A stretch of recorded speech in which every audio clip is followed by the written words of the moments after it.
Most financial advice focuses on two things: how to earn more money or how to spend less. But almost no one talks about the one thing that actually builds wealth: the gap. The space between what you earn and what you spend is where every financial outcome lives. Freedom, stress, options, stability, all of it is decided in that gap.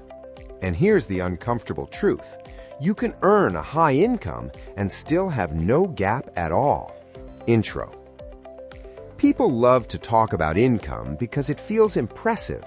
Raises, side hustles, bigger numbers. But income alone doesn't change your life. Expenses decide your future. Wealth isn't created by how much money comes in. It's created by how much doesn't immediately leave. That leftover space is what turns into savings, investments, flexibility, and eventually control over your time. The gap strategy isn't about deprivation. It's not about extreme frugality or living like a monk. It's about intentionally widening the distance between income and expenses and protecting that distance as your life evolves. Once you understand this, money stops feeling mysterious. It becomes mechanical.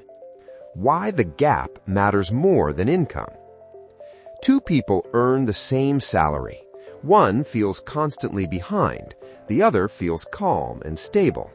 The difference isn't intelligence or discipline. It's the gap. If all your income is pre-allocated the moment it arrives, rent, car, subscriptions, debt, lifestyle, then your financial system is fragile. Any disruption breaks it.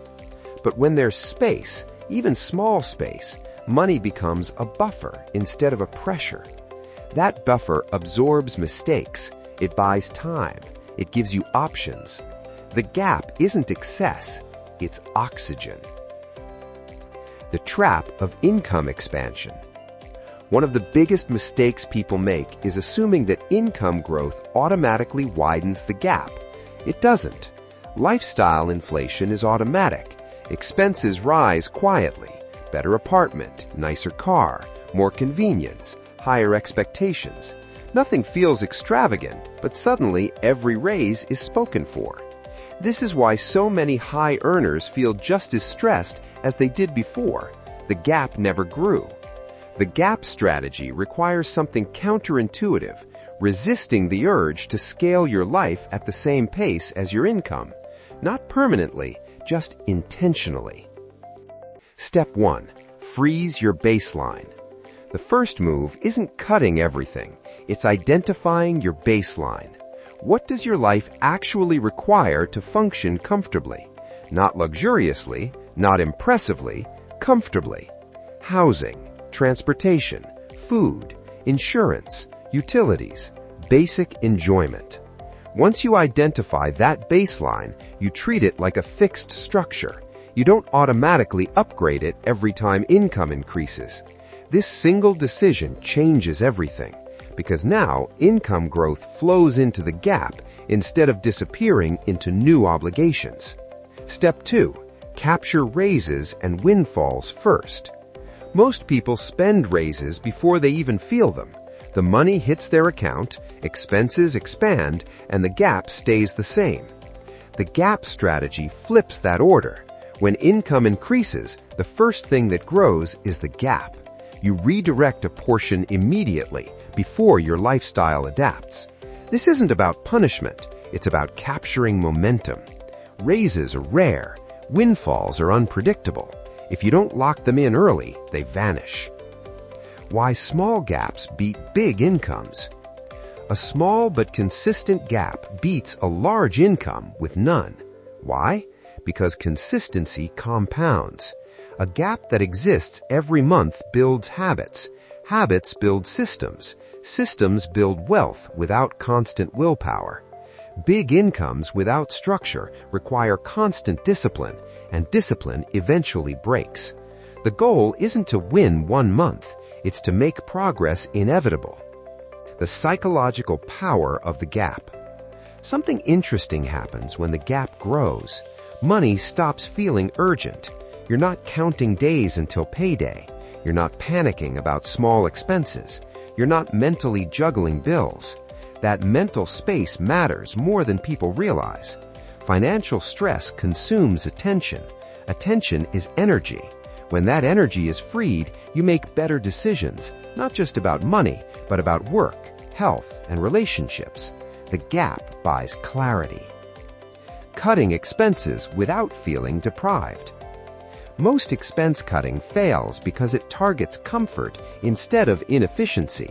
The gap strategy focuses on fixed costs first, things that drain money every month regardless of use. Housing that's larger than needed, vehicles that consume cash beyond their utility, subscriptions that go unnoticed, insurance mismatches, debt interest. Reducing fixed costs widens the gap permanently. Cutting occasional pleasures just creates resentment. The goal is fewer obligations, not fewer joys. Income growth that actually sticks. Earning more matters, but only if the gap grows alongside it. This means focusing on income that scales without proportionally scaling stress or time. Skills that increase leverage. Roles that reward judgment over hours. Businesses that separate effort from output. Not every dollar is equal. A dollar earned at the cost of burnout often gets spent on recovery. A dollar earned through leverage tends to stay in the gap. Wealth comes from sustainable income, not heroic effort. Why the gap equals freedom. The gap is what allows you to say no. No to bad jobs. No to panic decisions. No to desperation. It gives you time to think, time to pivot, time to recover. Freedom isn't about luxury, it's about not being forced. And that freedom is built slowly, quietly, in the space between income and expenses. Why this strategy works when others fail. Most financial plans collapse because they rely on motivation. The gap strategy relies on structure. You don't need to feel inspired. You don't need perfect discipline. You just need systems that default towards surplus instead of consumption. Once the gap exists, it starts protecting itself. Progress becomes boring, and boring is powerful. The biggest mistake people make with money is focusing on numbers instead of space. Income impresses, expenses entrap. The gap decides everything. If you learn to widen it and protect it, you don't need extreme tactics or perfect timing. You just need consistency. If this helped you rethink how wealth is actually built, make sure to like the video, subscribe to the channel, and turn on notifications. We focus on the mechanics of real progress, not hype, not shortcuts, and not illusions. Because financial freedom isn't about how much you make, it's about how much room you give yourself to breathe.